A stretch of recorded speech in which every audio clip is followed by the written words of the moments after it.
Well, what is the latest with the South African teen sensation, Mofokeng? Rahili, well, I can't even say his first name, so I'm not going to go there. It says Mofokeng will do for now. We'll talk a little bit about the update on his situation with his international manager wading into the debate. We're also going to look as well at the Champions League and a little bit of financial information released today as to why, and it shows really why Rangers do need to secure their place at Europe's top table next season in that vastly changed UEFA Champions League format. Anyway, let's talk a little bit about this man, Mr. Mofokeng himself. He's 19 years old. He is the rising star of South African football, the rising star of African football. Plays for the amazingly named Orlando Pirates. What a team. What a name. I think if I lived in South Africa, it would be either them or the Kaiser Chiefs that I'd support, just because if I was from South Africa, obviously I'd be a Rangers fan if I moved there still. But you know what I mean, if I was born in South Africa. But look, there we go. So, amazingly named. We saw obviously that sensational goal he scored in the cup final the other day. Absolutely brilliant how we could have done with that in our cup final. But this young man is certainly a player with whose star is on the rise. You know, for those of you who don't remember the video, just a bit of an update on this young man. He is primarily a left winger who is right-footed. So again, he likes to invert, come inside, obviously shoot on as he comes in field as well. Not afraid to dribble into the box and cause problems. Can also go outside, but can play right wing as well. I know what you're thinking. Well, we've already signed Oscar Cortez, who can do that, and we're after Abdallah Simo. Yes, I know that, but Cortez can also play right sides, as can Sima. But as Clement said, he needs strength in depth this season. He needs two players at least for every position to make sure that when it comes to the competing on four fronts and possibly playing up to 60 or over 60 games next season, we have got a squad we can rotate, and that will help to obviously avoid wear and tear injuries. So Mofokeng, I think, is very much still on that list. So he can play, as I said, left wing, right wing. He can also play as a second striker. So, he has a full range of places that he can play. Now, he has only obviously broken into the Orlando Pirates team this season. This is his first full season in full professional football. Like I said, he is only 19 years old. This season in the Nedbank Cup, which they recently won, he scored 2 goals, 1 assist in 3 goal contributions in 5, which is a pretty decent return. A goal every 168 minutes, played 336 minutes of Orlando Pirates Nedbank Cup campaign, played in the Premiership, which is their top league. 26 games, 3 goals, 5 assists. That's 8 goal contributions in his first full season is pretty good. 1 goal every 586 minutes, played over 1,000 minutes of football. So it was obviously built up a little bit of experience playing professionally. Played in the MTN 8, whatever that is, and the Carling Knockout as well. So over this season, 38 appearances, 5 goals, 6 assists. That's 11 goal contributions in 38. Just under 1 in 3, which for your first season in full professional football is not bad at all. 487 minutes per goal and played over 2,000 minutes of professional football this season. Well, what has gone on with him? So what is the update? So first of all, we've got comments from his manager. And we've also got comments from his national coach, his under-21 national coach. So his manager has already said that if Mofokeng wants to move on this summer, wants to move to Europe, he will not stand in his way. He very much wants the best for the young lad, and obviously sees Europe as being the future. As with the best will in the world, I'm sure he doesn't want to lose the player. He would love him to stay at Orlando Pirates. Of course he would. But I think, he realizes that the South African League cannot compete with Europe, and that Europe is the place where footballers want to go to, to test themselves, to better themselves, to improve technically, to improve physically, to improve overall their game.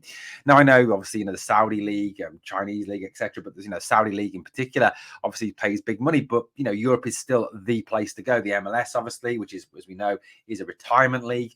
It does pay big money, but we know that if you want to be a success, if you want to compete for the Ballon d'Or, if you want to be seen as one of the top players, if you want to move on eventually to one of the top European clubs like Barcelona, Real Madrid, Bayern Munich, you need to come and play in Europe. So that's obviously a big attraction. So it's been put very much down to the player and his agent in terms of his future. Now, his price is not massive. It's about 400,000, 500,000. It's not a big price. You don't get players coming out of the South African League for multi-million-pound deals. That's just not how it works. So, overall on that side, it is very much a case that he will be allowed to go if he wants to. So, it's down to obviously him, and also if Rangers who are apparently in the hunt for the player, along with some other teams from across Europe, to sell themselves to Mofak Kang, to obviously come bring him over, show him the training ground, show him the stadium, talk to him about the plans, and sell the club to him. That's how you get a player. However, his under-21 coach has waded into the discussion and said that, in his opinion, Mofak Kang is too young and needs another season in South Africa, and it's too soon for him to move to Europe. He feels that he would be better in his development to stay in South Africa for another season, and when he gets to 2021, then look to move to Europe. I mean, personally, I don't think. I mean, look, I would say that, wouldn't I? I'm a Rangers fan, of course I'm going to say that, but I think that's not fantastic. That is not a great idea. You look at other players from other parts of the world. There's a lot of very young teenage Brazilian players who have come over here to Britain to play, to Italy, to Spain. You look at South American talent that comes over here, young South American talent, and they go on success to success, even at very young ages. Now, I get what the manager of the under-21s is talking about. He's talking very much about the lack of first team football, the fact he's only played one season, and some of these Brazilians have obviously had multiple seasons because they start 15, 16 over there. But overall, for development, for not just his own development as a player, but his personal development as well. Moving to Europe, moving away from home, it's a good experience for him, and an experience that will help him develop as a person and as a player. And I think, it's certainly something that the club need to work on with Mofokeng and try and get him to obviously look at signing on the dotted line. I mean, I've looked at, some game tape. I watched the cup final the other day and watched some of his game tape, not just watch the YouTube highlights, which is the worst thing you can do, because I'm sure there's probably YouTube highlights out there that makes the likes of Oleg Salenko, Sibo, and Dessers look absolute world class. But looks a very talented player, quick, speedy, good at taking people on, good at going past people, which is everything you need in a winger.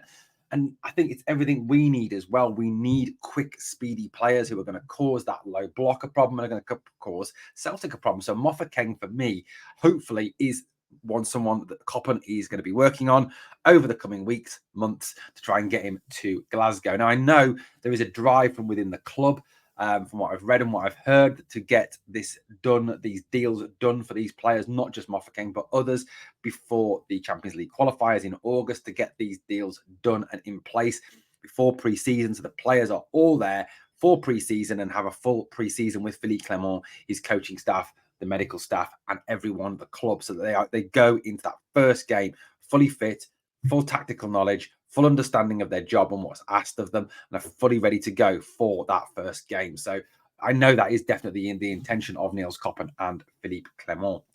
Now, moving on to the Champions League. Now, look, it is Europe's top competition. It is the place to go. And unfortunately, because we haven't qualified for the Champions League last season, we missed out on an absolute load of cash, and it's allowed them to get further ahead of us. And look, I understand fans saying, yes, but Rangers Thursday nights are great. Yes, Rangers Thursday nights are great. They are fantastic. Of course they are.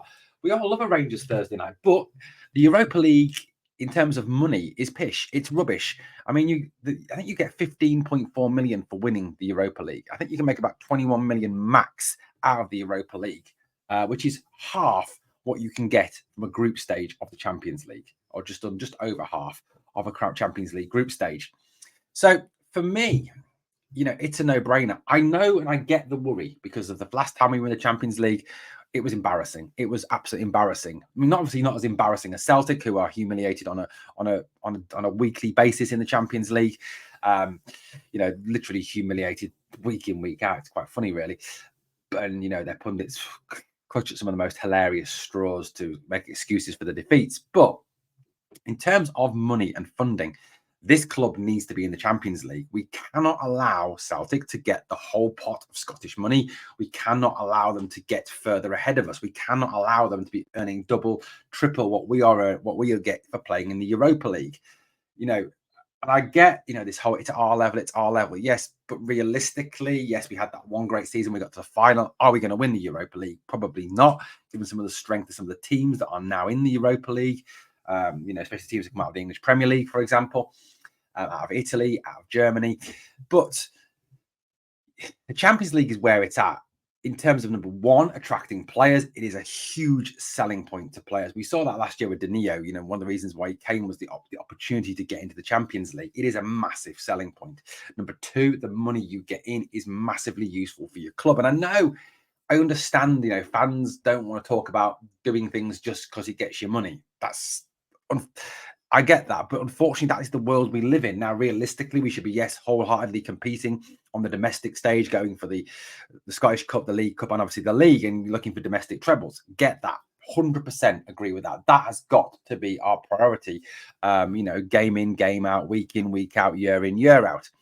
In the Champions League, even if we get to the league stage as it is next season, and obviously don't do anything from there, you know, it's still the money you will earn from that is so substantial that can really help this club in terms of, number one, keeping existing talent, top players, and signing top players in the future. I mean, just take a look at this. This was a graphic that I found. This is Champions League estimate. Now, it's only an estimate. It could vary, obviously, depending on who you play, gateways, etc. So TV monies, etc. But minimum earnings for 24-25. Now, if you notice, Celtic are on 34 million.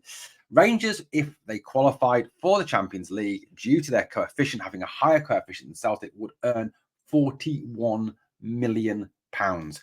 41 million, guys. That is nearly double what you get for winning the Europa League. I think the season we did well in the Europa League, we got about 15.4. It's more than double that. And that's just for getting into the Champions League. When you look at some of the top figures, obviously, which, you know, numbers we can't hope to get to at this stage. You know, Manchester City, 64 million, Liverpool, 62 million, Paris Saint-Germain, 62 million, Bayern, 62, Real, 61, Dortmund, 58, Arsenal, 55. I mean, these are only estimated earnings, like I said, but 41 million pounds is a massive sum of money that could do this club the world of good. And I honestly feel as well that if we were to qualify for the Champions League this season, we would not be in the same position. Two of the reasons I really do believe that we did really badly last time was, one, the amount of injuries we had going into that. And I'm hoping that with the squad redevelopment, a rebuild of the squad, more strength in depth, that's not going to happen this time. And I feel that Philippe Clement will be tactically more astute to be able to set his team up not to be humiliated and not to be massively outplayed, and to have a chance, an opportunity to do something. I'm not saying win it. I'm not saying get through to the last 16. It's a possibility. You know, you look at some of the other teams that have got through this.